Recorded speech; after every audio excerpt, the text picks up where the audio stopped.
नमस्कार, मैं PM DNA Singh और आप देख रहे हैं कमाल यार। इस वक्त की हम बात करने वाले हैं इजराइल की एक लड़की या फिर ऐसे कहें कि इजराइल की एक पत्रकार के बारे में, जिन्होंने नेपाल और इजराइल के रिश्ते को दोबारा नया करने की कोशिश की है।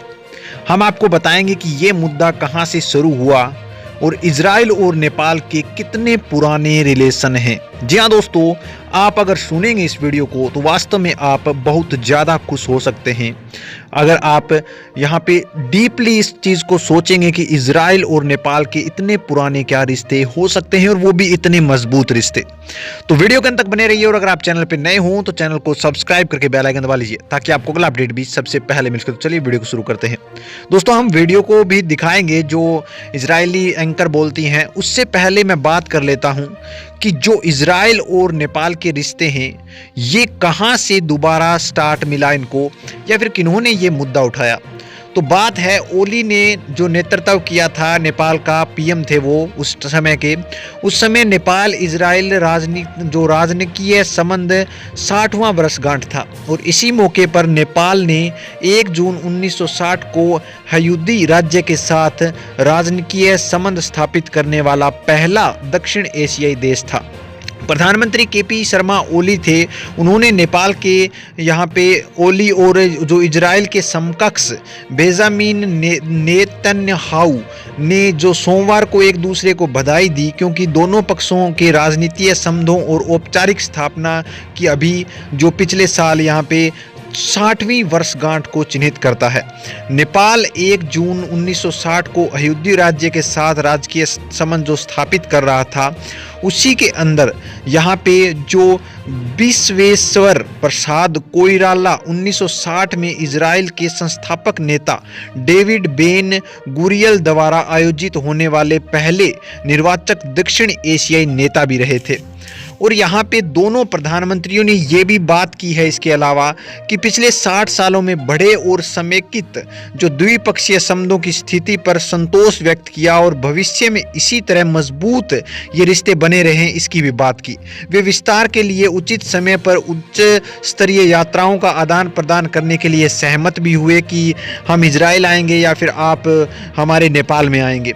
नेपालियों के लिए बहुत बड़ी खबर ये भी थी कि काफ़ी ज़्यादा संख्या में नेपाली, यानी कि mostly number of Nepali Israel में रहते हैं और बहुत से इजरायली भी नेपाल के अंदर आते हैं। तो यानी कि दोनों ही एक दूसरे के साथ बिलोंग करते हैं। कई नेपाली नागरिक जैसे इजराइल में काम करते हैं, इजरायली पर्यटक का एक महत्वपूर्ण हिस्सा भी है और जो हर साल हिमालय देश की यात्रा करने आते हैं, ऐसा कह सकते हैं हम। प्रधानमंत्री केपी शर्मा ओली ने यहाँ पे 60वें वर्षगांठ की मदद लेते हुए उनसे कोविड-19 समय में मदद मांगी। दोस्तों, ये मुद्दा अब यहाँ पे दोबारा से एक क्राइटेरिया पकड़ चुका था। इस समय अब यहाँ पे 7 दिन पहले एक और वीडियो आया जिसमें जो इजरायली वुमेन थी वो कुछ ऐसे वचन कहती हुई नजर आई, जिससे कि जो दोनों देशों के रिश्ते हैं उनकी हिस्ट्री का पता चलता है और इसके अलावा जो दोनों देशों के कितने मजबूत रिश्ते हैं उसका पता चलता है। हमें पता है कि जो इजराइल है उसके रिश्ते इंडिया के साथ भी बहुत ज़्यादा अच्छे हैं, लेकिन उससे पहले भी नेपाल के रिश्ते थे और पहला देश था दक्षिणी एशिया का नेपाल जिसके रिश्ते इतने ज़्यादा मजबूत थे इजराइल के साथ या फिर ऐसे कहें कि यहूदियों के साथ। तो दोस्तों, थोड़ा सा वो वीडियो देख लेते हैं और उसके बाद में हम इसका एक्सप्लेन भी करेंगे। तो चलिए वीडियो को शुरू करते हैं। There are two nations proving the power of friendship. Israel and Nepal. My name is India and today we are going to see how these two nations are creating a powerful alliance. जैसा कि video के start से आपको पता ही तो चल गया होगा कि जो नेपाल और इजराइल के रिलेशंस के बारे में बात चल रही है। इस वीडियो में हम ये भी देखेंगे कि किस प्रकार से सिमिलरिटी हैं दोनों देशों के बीच और किस प्रकार से दोनों देश एक दूसरे से जुड़े हुए हैं, यानी कि कनेक्टेड है। चलिए आगे वीडियो को देखते हैं। Israel is a small country in the Middle East.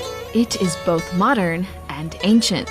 Nepal is a mountainous country located in between India and China. It is a land bursting with color and culture and indescribable scenery. But did you know that Nepal was Israel's first friend in South Asia? तो जैसा कि दोस्तों आपने सुना, कितना अच्छा लगता है ये सुनकर कि जो नेपाल है वो पहला फ्रेंड है इजराइल का साउथ एशियन कंट्रीज में से। और आगे देखते हैं कि किस प्रकार से ये जो फ्रेंडशिप है वो स्टार्ट हुई और किस प्रकार से आज तक ये चलती आ रही है। On June 1st, 1960, Nepal became the first South Asian country to establish diplomatic relations with Israel. Nepal has also proven their friendship by continuing to support Israel at the United Nations. Beyond this, Israel and Nepal share some similarities. Nepal is home to the highest place on earth, Mount Everest, and Israel is home to the lowest place on earth, the Dead Sea. But more importantly, Israel and Nepal share bonds between their people. Thousands of Israelis travel to Nepal each year, and there are also thousands of Nepalis who live here in Israel. Seriously, Israelis love Nepal so much that they created a TV series that shows the lives of a Jewish family living in Nepal, even featuring Israeli actress Gal Gadot. And now, there is one extraordinary Nepali woman who I would like to introduce you to. Namaste, Salom. I'm Anjan Sakir, Ambassador of Nepal to the State of Israel. She was voted Diplomat of the Year in Israel, and I have more than 2,000 friends in Israel. तो देख लीजिए आप कितनी अच्छे तरीके से उन्होंने कहा कि वो इजराइल में रहती हैं और उनके 2000 से ऊपर फ्रेंड्स हैं इजरायली, वो की बहुत बड़ी बात हो जाती है दोस्तों एक रिलेशंस के लिए। चलिए आगे और देखते हैं क्या कह रहे हैं ये। most of us are lucky just to have a few friends. But for Ambassador Anjan, it is her love for people that drives her diplomatic mission. Few months back, Nepal was badly hit by the pandemic. I wanted to send medical supplies to Nepal, and with the help of friends in Israel, we were able to raise $1.5 million in the medical supplies within 2 months. तो जैसा कि दोस्तों मैंने पहले भी बताया था कि कोविड-19 के वक्त इजराइल ने बहुत बड़ी मदद की थी और इन महिला जो कि नेपाल की महिला हैं उन्होंने भी बताया है कि किस प्रकार से इजराइल ने नेपाल की मदद की थी पैंडेमिक के दौरान और हमेशा ये एक दूसरे की मदद करते रहते हैं। चलिए आगे और देखते हैं इसको।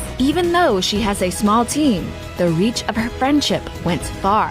I believe connecting the people is one of the most important things to do as an ambassador. I look forward seeing the bright future of Nepal-Israel relations, and I am glad to be a part of this journey. From the lowest point in the world to the highest, Israel and Nepal carry a special connection. And with incredible leaders like Ambassador Anjan bringing Israel and Nepal together, one friend at a time. तो दोस्तों आपने देखा किस प्रकार से explain करा है यहाँ पे नेपाल और इजराइल के रिलेशन को, जो कि काफ़ी ज़्यादा पुराना है और काफ़ी ज़्यादा मजबूत भी है। दोस्तों नेपाल की एम्बेसडर ने भी जिस प्रकार से एक्सप्लेन करा यहाँ पे इजराइल नेपाल के जो रिलेशन है उसको, उससे भी हमें प्रतीत होता है कि जो मजबूती है इस रिश्ते में वो वास्तव में बरकरार रहनी चाहिए और दोनों देश आपस में मदद मिलजुल कर चलेंगे तो बहुत अच्छा होगा, जैसा कि पहले से ही होता आ रहा है। इजराइल भी हमेशा मदद करता है नेपाल की और नेपाल भी जहां जरूरत हो वहां पे मदद करता है। और नेपाली एम्बेसडर ने एक बहुत बड़ी बात कही कि जो दोनों देशों के बीच कॉम्बिनेशन है और पीपल के साथ जो पीपल्स हैं उनके साथ कनेक्शन है वो अच्छा बना रहे और बनाना ही पड़ेगा हमें, क्योंकि हमारी फ्रेंडशिप को हमें बहुत ज़्यादा लंबा ले जाना है।